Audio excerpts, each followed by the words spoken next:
The ballroom shimmered with golden chandeliers and crystal laughter, a scene pulled straight out of Washington high society. The annual Hartley Foundation Gala was where power met perfume, where senators and CEOs traded smiles like currencies. Olivia Hartman stood among them in an emerald silk gown, the kind that turned heads but failed to still her heart.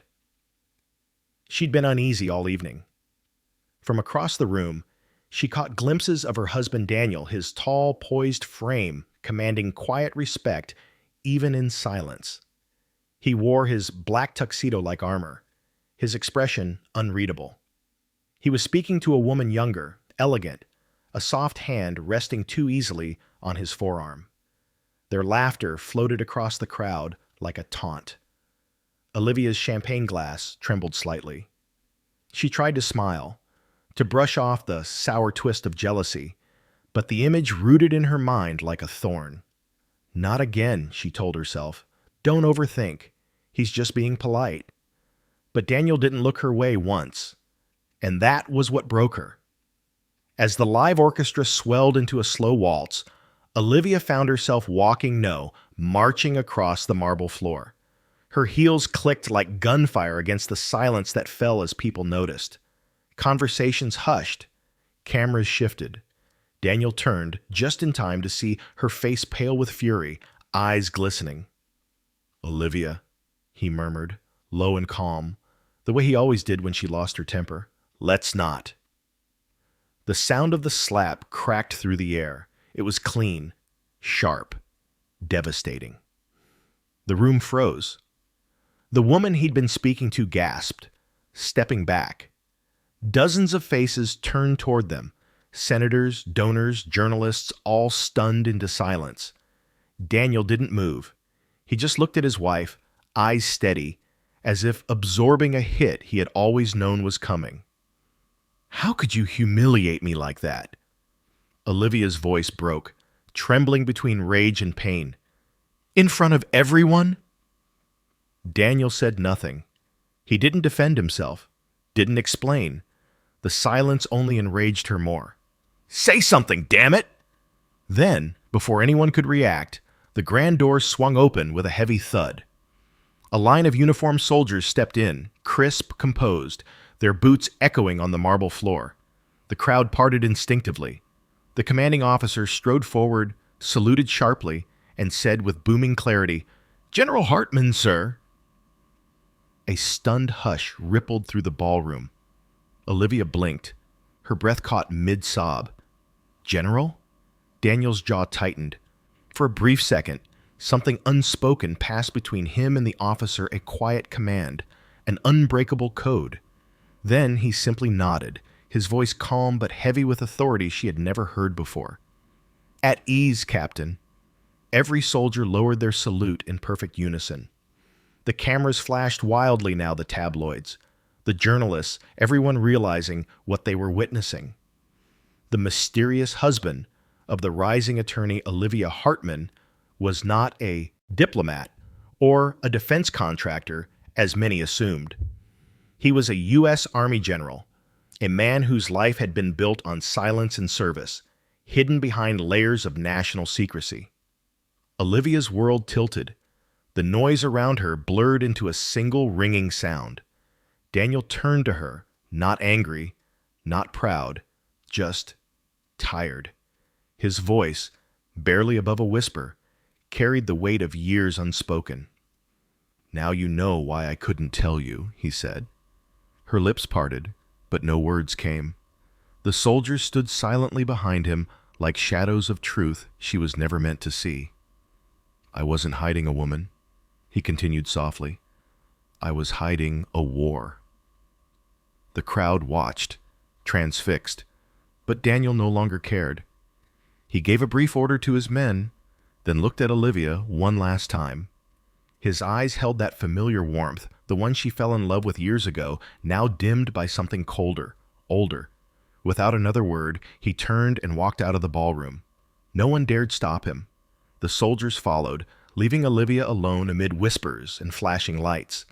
Her cheek burned with the memory of her own hand, her heart with the weight of something far heavier than jealousy. She looked around. Every pair of eyes was on her, every lens capturing her downfall. The glamorous attorney who had just slapped a national hero. The orchestra had stopped playing. Even the air seemed to hold its breath. And in that terrible, echoing silence, Olivia realized that she had not only struck her husband, she had shattered something sacred, something irreparable. Her vision blurred. The chandeliers swayed above her like ghosts. When she finally walked out of the ballroom, alone, the world outside felt colder, and her marriage perhaps already gone. The morning after the gala dawned gray and merciless. Washington's skyline, usually alive with purpose, felt oddly still, like the city itself was holding its breath. Olivia sat at the kitchen counter, hands wrapped around a cup of untouched coffee, staring blankly at the muted television. Every channel carried her humiliation. Attorney Olivia Hartman, slaps husband, revealed to be U.S. General Daniel Hartman during charity gala. One headline read, "Bold and merciless." Another, "A public betrayal or a private tragedy. D.C.'s most talked about couple under fire." They played the clip over and over, the exact moment her hand struck his face, the audible gasp, the soldiers entering, the stunned expression frozen on Daniel's face. Every replay was a knife. Her phone buzzed endlessly, colleagues, journalists, even old college friends she hadn't spoken to in years. She ignored them all. The comments online were worse, strangers dissecting her life like a crime scene. Ungrateful. How could she humiliate a national hero? She must have been jealous, insecure. And maybe they were right. She hadn't slept. Her mind replayed every detail of the night before. The woman's hand on Daniel's arm, the chill in his eyes, the sound of the slap echoing in her ears long after it was over. When the front door opened, her pulse spiked. Daniel stepped inside quietly, still in his military uniform, his coat unbuttoned, his eyes heavy from sleeplessness. The silver stars on his shoulders caught the dim morning light. For the first time, she saw the full weight of what they meant, the rank, the burden, the years he'd carried them alone. "Daniel," she whispered, her voice raw. He didn't answer immediately. He set down his cap, ran a hand over his face, and exhaled. "You're trending, Liv," he said at last, voice low and flat.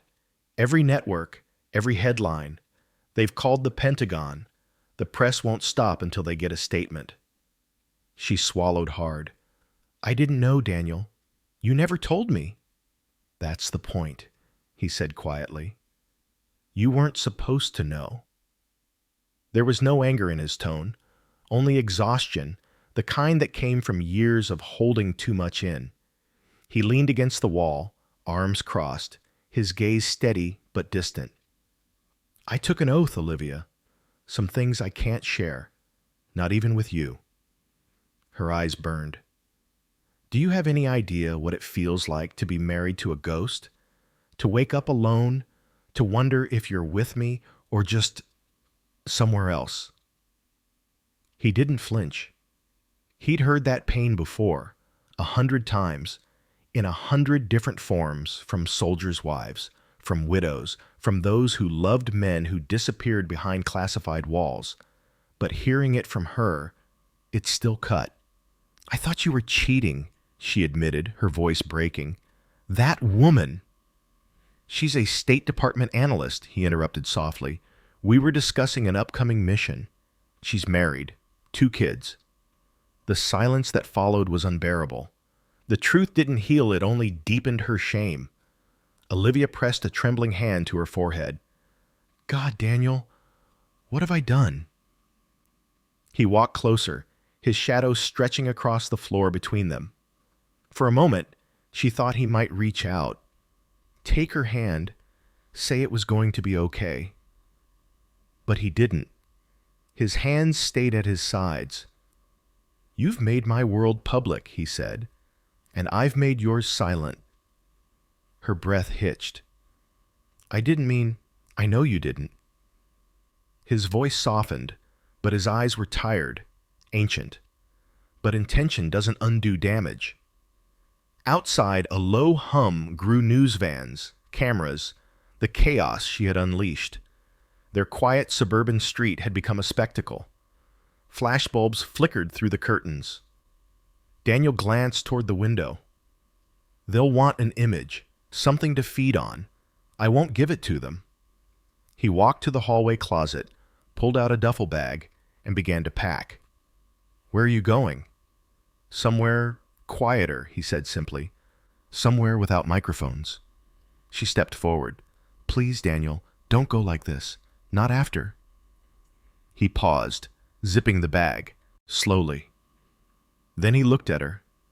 Eyes dark, but still gentle. The kind of look that broke her heart more than any fight could.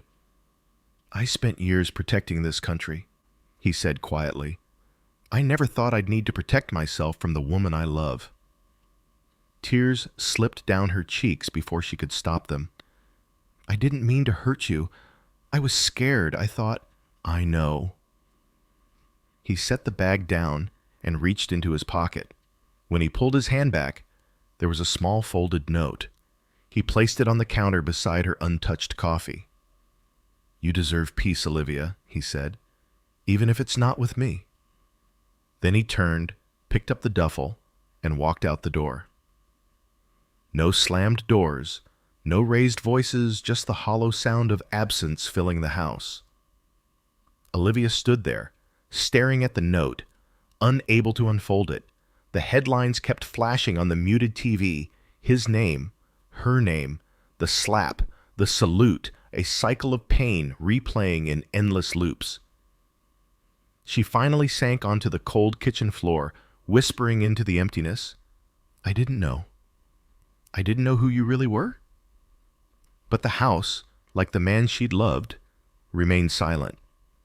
For days, the house remained still too still.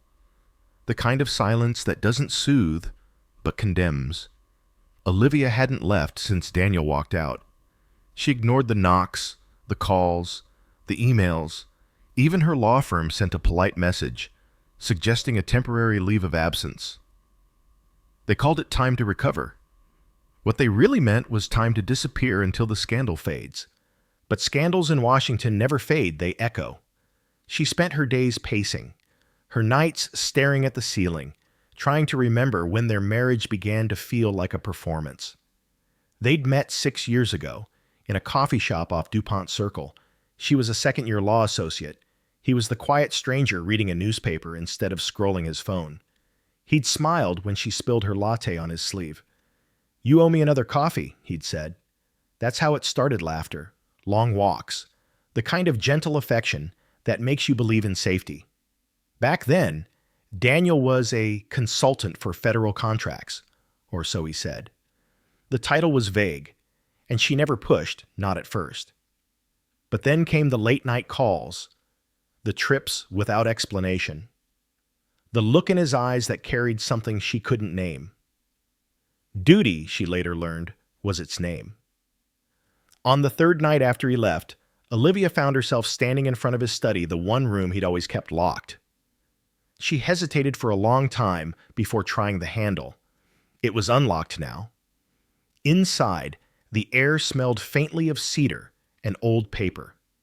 The shelves were lined with military history books, field manuals, and framed photographs she'd never noticed before. A younger Daniel in uniform, standing with men whose faces were blurred in motion, all eyes sharp with purpose. On the desk, a single manila folder lay open. It wasn't marked classified, but the contents looked heavy with secrets maps, coded notes, lists of operations with names like Iron Silence and Spectre Shield. Her hands trembled as she turned the pages. One sheet stopped her cold, a memo addressed to General Daniel Hartman, Strategic Command, Domestic Cyber Defense Division. She whispered the words aloud, barely believing them. General. He hadn't been hiding another woman. He'd been hiding a war no one talked about, one fought not with guns, but with lines of code, intercepted messages, invisible threats. A part of her wanted to feel proud. Another part, the human, wounded part, still burned with shame. Olivia sank into his chair and let the tears come, quiet and exhausted. "You protected the world," she murmured, "but you couldn't protect me from not knowing you." The next day, she made herself go outside for the first time. Cameras still lined the street, though fewer now. She kept her head down, wearing sunglasses, pretending to be invisible. At the corner cafe, the barista, a college kid who'd always recognized her, hesitated before saying, "Mrs. Hartman, right? My brother's in the Army. He says General Hartman's a legend. Saved a lot of people no one will ever know about." Olivia managed a faint smile. "I'm glad to hear that." When she returned home, she finally unfolded the note Daniel had left on the counter. The handwriting was neat, precise, just like him. "Liv, if you're reading this, I'm probably where I belong somewhere you can't follow. That's not your fault. I chose this life long before I met you. I told myself I could keep the two worlds separate, the one I fight for and the one I love. I was wrong. There were nights I came home and wanted to tell you everything about the missions, the risks, the fear. But the moment I opened my mouth, the words died. Because the more you knew, the more danger you were in. So I stayed silent, not to punish you, but to protect you. That silence cost me more than I ever said out loud. If you ever doubt it, know this. I loved you in the only way I knew how. Quietly, fiercely, and from the shadows. D." Her vision blurred as she read it again and again. Each word felt like a confession too late, an apology too tender to change anything. For the first time, she understood that love isn't always loud or fair. Sometimes it's the kind of love that hides behind walls and still bleeds for you. That night, Olivia sat on their bed and whispered to the dark, "I didn't need a general. I just needed you." But no one answered. Still, in the silence, she began to realize maybe forgiveness wasn't about forgetting the wound. Maybe it was about finally seeing the reason it existed. Outside, the wind carried faint sirens from downtown, a distant reminder of the world Daniel was still trying to protect. And somewhere in that vast, guarded city, he was still out there fighting shadows, while she faced the chaos, ghosts left behind. The following weeks unfolded like a long gray winter. Days blurred together, marked only by the sound of the mail slot, the hum of distant traffic, and the emptiness of a house too large for one. Daniel's absence didn't echo, it haunted. Olivia stopped checking the news, but the world didn't forget her. The story had taken on a life of its own. Talk shows debated her emotional instability, podcasts dissected the symbolism of the slap, and political blogs speculated on Daniel's next move. She had become a caricature, the ambitious wife who struck a war hero. The tabloids called her the woman who broke the general. Yet what broke her most wasn't public shame. It was the quiet. The way his chair stayed pushed back slightly from the table, as if he just stood up and might return. The faint trace of his cologne in the hallway. The empty side of the bed that still held the shape of his sleep. One evening, her therapist, Dr. Marianne Cole, leaned forward and said gently, "You're not grieving a man, Olivia. You're grieving certainty." Olivia frowned. "What do you mean?" Dr. Cole smiled sadly. "You built your identity around someone you thought you knew. When he vanished behind secrecy, your reflection did too. You're not angry at him. You're angry at the version of yourself who didn't see it coming." Olivia stared at the floor. The truth stung. "He lied to me." "He hid from you," Dr. Cole corrected. "Different sins, but both born from fear." That night, Olivia couldn't sleep. The therapist's words replayed in her mind as she wandered through the house. She found herself in Daniel's study again, now her confessional. She opened the window and let the cold November air in. It smelled of rain, metal, and something faintly military discipline, restraint, regret. She sat at his desk and began writing, though she didn't know why. Dear Daniel, I don't know if this letter will ever reach you. Maybe it's not meant to. Maybe I just need to say what silence wouldn't let me. You once told me that love was about loyalty. I thought it meant staying together no matter what. I understand now, loyalty isn't staying. It's believing even when you don't understand. I stopped believing in you because I couldn't see you. And you stopped showing me because you thought I couldn't handle the truth. Maybe we both failed the same test. If you ever read this, I forgive you. Not because I'm over it, but because I can't live forever in the moment I slapped you. Olivia. She sealed the letter, though she had no address to send it to. Maybe someday, she told herself, it would find him. The next morning, her assistant from the firm came by. By with paperwork, formal leave of absence, signatures, polite condolences. On the front page, her name looked foreign, detached from the woman who once argued confidently in courtrooms. After the assistant left, Olivia walked to the living room, where sunlight cut across the hardwood floor in pale stripes. She looked around at the photographs, the awards, the life that no longer fit. Then she took a deep breath and began to pack. Not out of anger, not out of despair, but because she needed to stop waiting for the sound of a key in the door. She folded Daniel's uniform jacket carefully, placed it in a box, and whispered, "You'll always be mine in another lifetime." By sunset, the house was empty except for one envelope she left on the kitchen counter, her own version of his note. It read, "When you're ready to come home, I might not be here, but I'll still be listening." That night, she checked into a modest apartment downtown where no one knew her face, her story, or her shame. The silence there was different, not the kind that punishes, but the kind that heals. For the first time in months, she slept.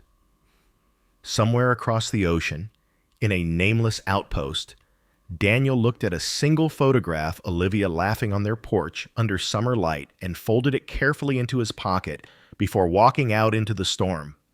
They were still under the same sky, just on opposite sides of forgiveness. Rain swept over Washington like a confession the sky couldn't hold anymore. It came down in waves, washing the city clean, or trying to.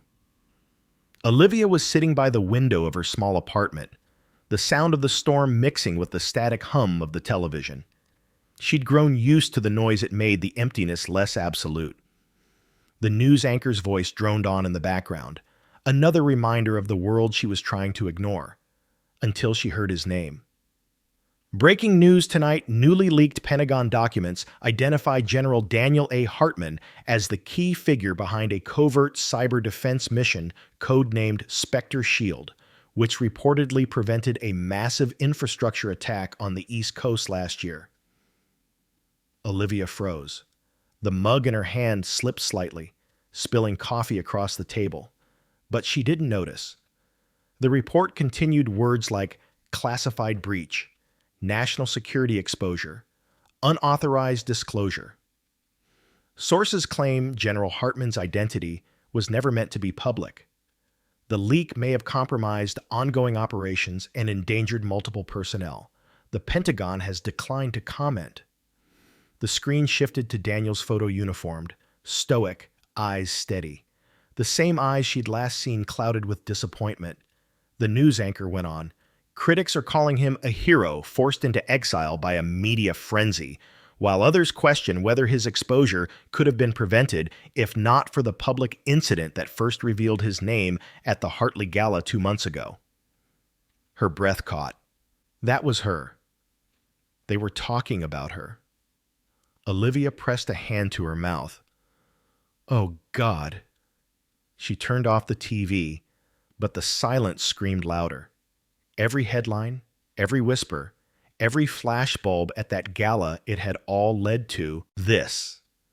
Her impulsive anger, her public humiliation of him, had set off a chain she couldn't undo.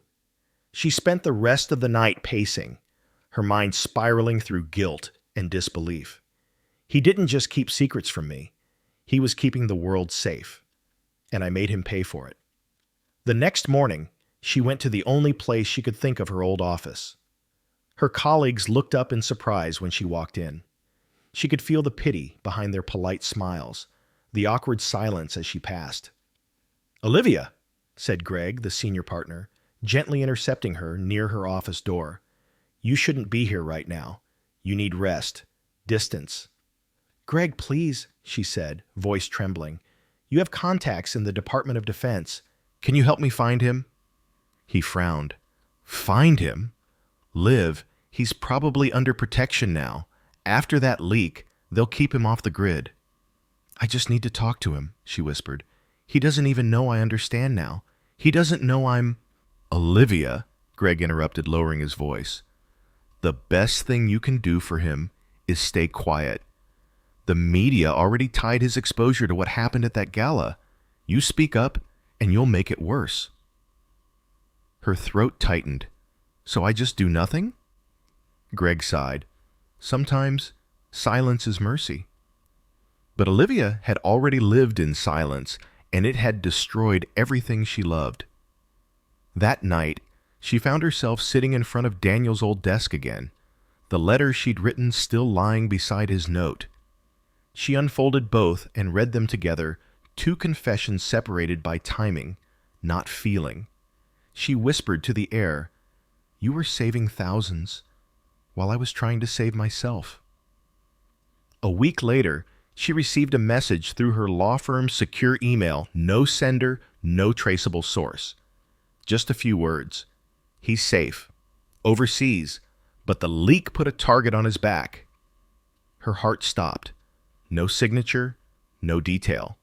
But she knew who it was from, or rather, for whom it was meant.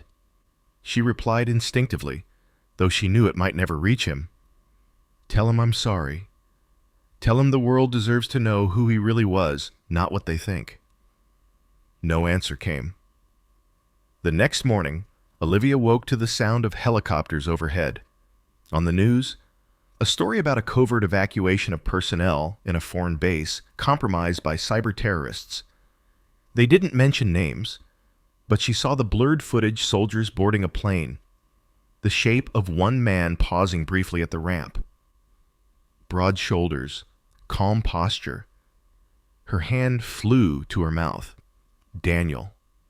He was still out there, still fighting in a world she couldn't enter, still carrying the weight she had made heavier. Olivia turned off the TV again. This time, she didn't cry. She just sat in the quiet, her face pale, but resolute. For the first time since the slap, she understood that love wasn't about being seen. It was about standing by someone even when the world couldn't see you both. Outside, the rain eased, leaving behind a gray dawn that smelled of new beginnings. And somewhere far away, in a place without cameras or applause, a soldier looked toward the same horizon, thinking of the woman who once slapped him in anger, but who now lived in his every heartbeat, like a ghost that finally forgave. The winter wind carried a sharpness that morning, the kind that burned more than it chilled. Olivia stood outside the Fort Aberdeen military base, her coat drawn tightly around her, her fingers trembling inside leather gloves. She'd driven 3 hours through the rain, following an address whispered to her by a Pentagon contact who never admitted they'd given it. Beyond the tall gates, the base loomed in silence, rows of concrete buildings, guarded fences, the rhythmic patrol of soldiers who never broke formation. She approached the gatehouse and handed over her ID to the young sergeant behind the glass. He scanned it, his brow furrowing slightly. "Mrs. Hartman?" Her heart lifted at the sound of her name with his. "Yes, I'm here to see General Daniel Hartman." The sergeant hesitated, his expression softening. "Ma'am, I'm afraid General Hartman is currently deployed overseas. Classified assignment." Olivia's voice cracked. When did he leave? The sergeant looked down. 3 weeks ago. Her stomach sank. I just need to talk to him. Please. I need to tell him I'm sorry. I'm sorry, ma'am, he said quietly. No one gets clearance without authorization, even family. The word family pierced her like a knife. For a moment, she wanted to yell, to demand, to remind him who she was, who she used to be. But then she saw the young soldier's eyes, polite, steady, kind, the same quiet discipline Daniel had always carried. She exhaled shakily. Thank you, Sergeant. He nodded, and as she turned to leave, he added softly, for what it's worth, he used to sit out here, at this gate, every evening for a week. Said he was waiting on someone. Olivia froze. Waiting on me? The sergeant didn't answer directly. He just looked away, his silence confirming what her heart already knew. She drove aimlessly afterward, the rain blurring the road ahead until she couldn't tell the difference between the sky and the ground. By dusk, she found herself parked at the overlook above the Potomac, the same place she and Daniel used to come on Sundays, when life was still simple. She sat there for hours, the river below glinting faintly in the gray light. Then her phone buzzed an unknown number. She hesitated before answering. Mrs. Hartman? The voice was low, clipped, distinctly military. This is Colonel Reeves from the Pentagon. I believe you've been trying to reach your husband. Olivia's breath hitched. Yes, please, can you tell me where he is? There was a pause. That's classified, but I can tell you he requested reassignment after the leak. Said he needed distance from the press, from D.C., from personal complications. Her throat tightened. Complications. The word felt cruelly polite for what she'd done. The colonel continued, his tone softening. He also left instructions in case you ever came looking. Olivia gripped the phone. What kind of instructions? Another pause. Paper rustled on the other end. Then the colonel read aloud. If she comes, tell her I'm still proud of her. Tell her that what happened doesn't change who she is or who I am. And tell her I forgive her. Her vision blurred instantly. She pressed a trembling hand to her mouth, trying not to sob into the phone. He said that? Yes, ma'am. Verbally and in writing. I think he wanted you to hear it one day. Olivia turned toward the river, her tears mixing with the drizzle that ran down her face. For a long moment she couldn't speak. Finally she whispered, Where is he now? I can't disclose that, Reeves replied, but I can tell you he's where he believes he can still make a difference. That's who he's always been. Then, softer, almost like an afterthought, he still carries your photo in his field kit. Her breath caught in her throat. After the call ended, she sat in her car for a long time, staring out into the night. The water below shimmered with city lights, fractured, distant, beautiful. She thought about how love sometimes worked the same way, seen only in reflections, impossible to touch, but still there. She took Daniel's letter from her purse, the edges worn soft from reading, and pressed it against her heart. I forgive you too, she whispered into the dark, for loving me quietly when I needed noise. As the rain subsided, the sky broke open just enough to reveal a single star, faint but steady. Olivia looked up and smiled through her tears. Somewhere, under that same sky, Daniel was looking at the same light. Neither of them could reach it, but both could believe it was still shining. The desert was a cruel place, endless, blinding, indifferent. Daniel stood on the ridge overlooking the valley of broken steel and sand. The air shimmered with heat, and the silence between artillery echoes felt like the pause between heartbeats. He had been in Afghanistan for 6 months now. The mission was classified, though the soldiers under his command called it Operation Ember. It wasn't just a campaign, it was exile with a uniform. Every night, when the desert winds howled through the tents, Daniel couldn't escape her voice. "You humiliated me, Daniel. You made me feel small." The slap had burned, but it was her eyes, cold, distant, broken, that scarred deeper. He'd forgiven her long before the words had left her mouth. But forgiveness didn't mean peace. Not for him. Not anymore. That evening, the base fell into its strange calm soldiers cleaning rifles, laughter forced between exhaustion and fear. Daniel sat alone in the dim light of his quarters, reading the letter she'd written weeks ago, the one Colonel Reeves had smuggled through under a personal correspondence tag. Her handwriting was delicate, trembling in ink stains. "Daniel, there are nights I can't breathe, knowing what I've done to you. You gave me everything, the kind of love that asks for nothing back. And I destroyed it because I didn't recognize what it was. I chased a life that sparkled on the outside and hollowed me inside. The day you walked away, I thought you'd taken my dignity. Now I realize you took my excuses. If this reaches you, please know, I am not asking for you to come back. I just want you to know I still wear my ring. Olivia." He set the letter down gently, his hands trembling. For a long moment, he stared at the dull metal band still on his finger, the only thing he hadn't removed when he'd shed the rest of his old life. Then the alarm cut through the quiet. A sudden explosion thundered in the distance not far from the perimeter. Daniel shot up, instinct overriding reflection. Outside, chaos erupted. Smoke rose from the north gate, men shouting orders, vehicles roaring to life. He sprinted through the sand, barking commands, his voice calm but sharp. "Evacuate Sector 4. Medic teams forward. Eyes on the ridge now." Gunfire cracked like angry thunder. The enemy had breached through a convoy route they hadn't expected anyone to find.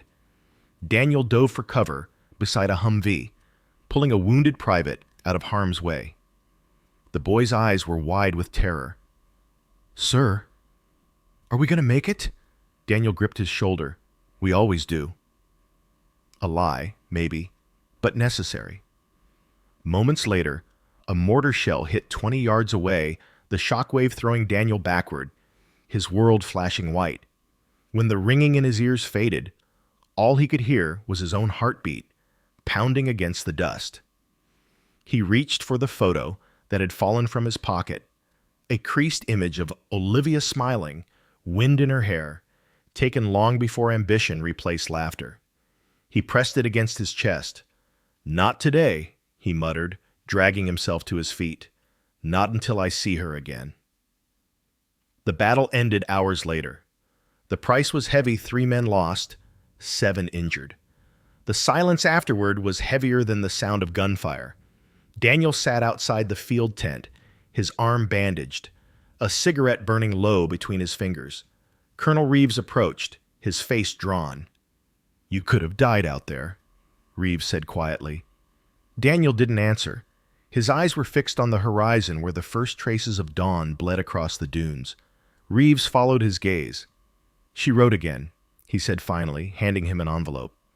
"Came through yesterday." Daniel hesitated, the paper trembling slightly in his hands. He didn't open it, not yet.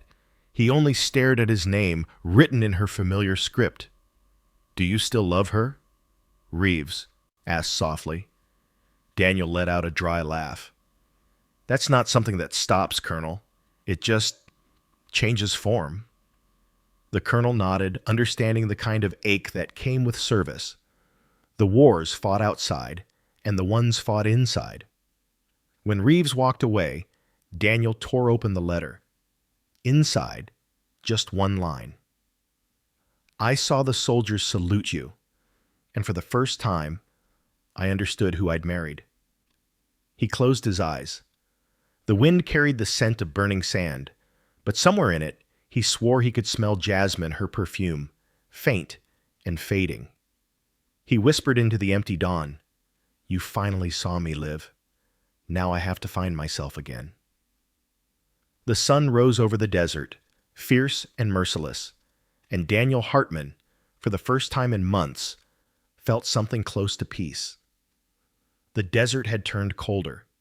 Evenings came faster now, with shadows stretching long across the dunes like ghosts of all the men who never made it home. Daniel sat at his desk inside the command tent, the soft hum of generators and distant radio chatter filling the air. Before him lay a blank page military stationery, crisp, clean, waiting.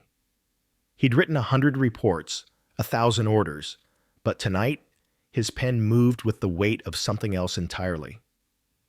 He began slowly, his hand steady, his heart not.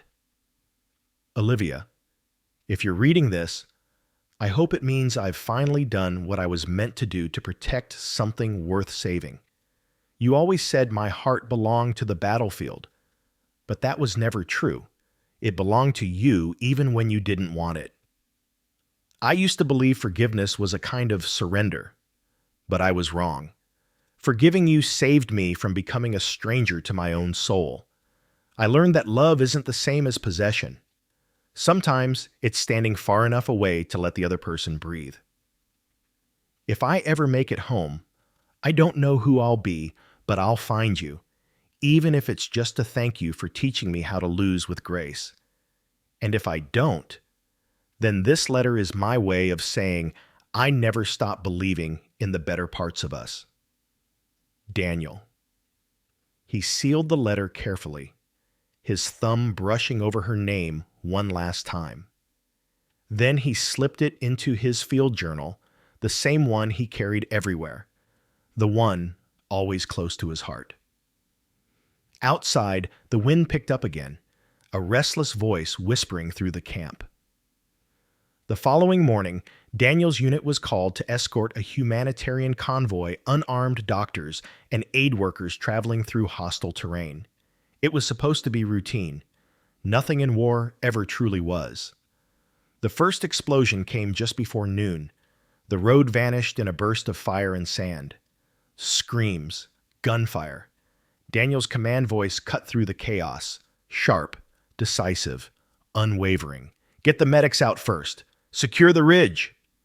He ran through the smoke, covering a fallen lieutenant with his own body as another blast shook the earth. The sky was fire now. Someone shouted his name, then the sound of gunfire swallowed everything. And then there was silence. 2 weeks later, Washington, D.C. A black sedan pulled up in front of Olivia's townhouse. 2 uniformed officers stepped out, hats in hand, faces carved from the solemnity of duty. Olivia opened the door, still in her robe, hair unkempt, eyes swollen from a night without sleep. The moment she saw the folded flag in their hands, the air left her body. "No," she whispered. "Please, no." Neither officer spoke. They didn't need to. The silence was its own language, one she suddenly understood fluently. Her knees buckled. One of them caught her, steadying her as tears fell soundlessly onto the polished wood floor. 3 months later, she visited Arlington National Cemetery for the first time. The grass was impossibly green, too peaceful for the kind of ache that lived in her chest. She knelt before the white stone that bore his name. General Daniel Hartman, beloved husband, soldier, leader. He died, so others could live. Her hand brushed over the engraved letters, tracing them like she used to trace the scars on his palms. Then she placed a sealed envelope beside the headstone. Inside was her final letter. Daniel.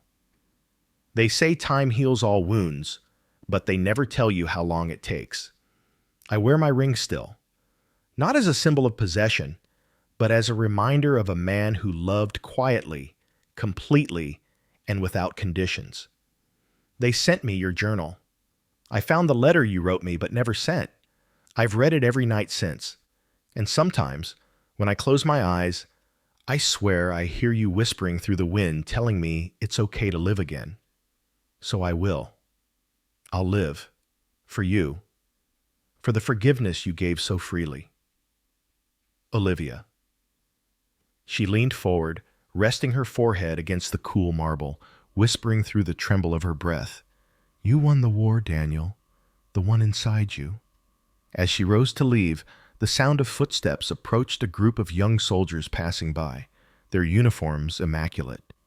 Each one paused before his grave, saluting in silent respect. Olivia turned to watch, tears shimmering like sunlight on water. For a moment, she could almost see him there, standing tall among them, smiling that quiet, steady smile. The wind carried through the rows of stones, rustling the flags, the flowers, the whispers of memory. And in that sacred silence, Olivia finally understood love. When true, doesn't end. It simply changes its form.